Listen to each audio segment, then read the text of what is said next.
Relation থেকে বিয়ে পর্যন্ত নিয়ে যাওয়া এবং সারা জীবন একসাথে থেকে সংসার করা, এই সব কিছু নির্ভর করে একটা মেয়ের উপর।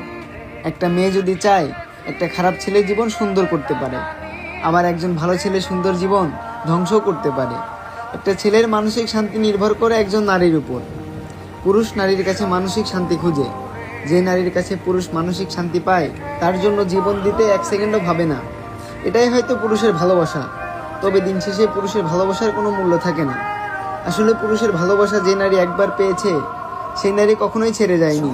কেননা পুরুষের ভালোবাসায় কোনো স্বার্থ থাকে না, শুধু থাকে নিঃস্বার্থ ভালোবাসা। এখন শুধু একটা কথাই ভাবি, সালটা হবে প্রায় 2040, যেদিন প্রচুর বৃষ্টি হবে। বারান্দার চেয়ারে বসে চা খেতে খেতে হঠাৎ তার কথা মনে পড়ে যাবে।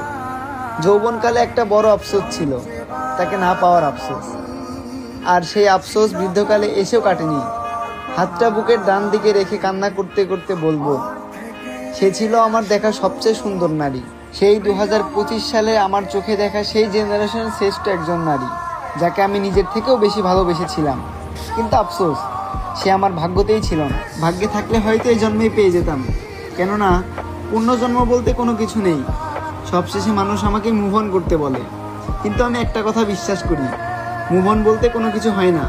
কেননা আপনি যাকে ভালোবাসবেন তাকে কোনোদিনও ভুলতে পারবেন না।